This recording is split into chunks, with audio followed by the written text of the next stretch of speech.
बल्कि बैन अल-अक़वामी सतह पे भी पाकिस्तान के चेहरे पे जो करप्शन के दाग लगे हैं उनको धो के बैन अल-अक़वामी सतह पे पाकिस्तानी कौम का मुकदमा लड़े, हुकूमतों का नहीं, कौम का मुकदमा लड़े। तो हमें आज खान साहब की क़यादत पे एतमाद करते हुए यकीन है कि पाकिस्तान के अवाम ने जो इनसे उम्मीदें वाबस्ता की हैं, पाकिस्तान के अवाम जो हैं इनको अपना रेस्क्यू समझते हैं और ये गला सड़ा निज़ाम जिसको इन्होंने चैलेंज किया है, वो स्टेटस को का सिस्टम जिसको ये ख़त्म करने निकले हैं, हम इनके अदना सिपाही की तरह इनके काफिले के अंदर शामिल होके इंशाअल्लाह जिस हद तक हो सका आप सब की मदद से खान साहब की उन काविशों को आगे बढ़ाएंगे। और खान साहब, मैं आपको यकीन दिलाती हूँ कि आपने मुझे जो एतमाद दिया है, जो मोहब्बत और सरपरस्ती दी है,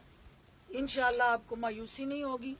और आपके ये जितने आपका चूंकि ये माहौल ऐसा था, ये लाखों की तादाद में आपके पास आने के लिए बेचैन है, तो इंशाअल्लाह जिस दिन आप आते हैं सियालकोट, तो ये आपके सारे चाहने वाले, आपकी बहन से मोहब्बत करने वाले, ये हो नहीं सकता कि कोई बहन से मोहब्बत करे तो भाई के साथ उसकी मोहब्बत ना हो। इनको दोनों के साथ मोहब्बत करके इस मिट्टी से अपनी मोहब्बत का इजहार करना है, क्योंकि हमने मिल के इस मिट्टी का कर्जा अदा करना है। और हम सब पाकिस्तान के लिए इकट्ठे हुए हैं, हम इस मुल्क के लिए और इस मुल्क के मफाद के लिए इकट्ठे हुए हैं। हमारी सियासत रोजगार और कारोबार की सियासत नहीं है, और ना हमने थाना कचहरी की सियासत की है। हमने इस मुल्क के अंदर अदारों की बहाली की बात की है।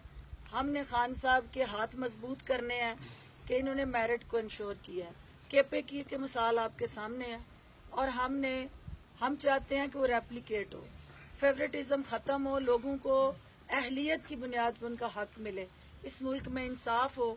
इसलिए हम तहरीक इंसाफ में शामिल हुए। तो मैं खान साहब आपकी एक दफ़ा फिर शुक्रगुजार हूँ, और आपको ये एक दफ़ा फिर यकीन दिलाती हूँ कि आपके काफिले के अंदर ये जितने लोग काम कर रहे हैं, ये आपका हरावल दस्ता है, और इनके साथ मिल के इंशाअल्लाह हम आपके मिशन को, आपकी काज को आगे लेके चलेंगे।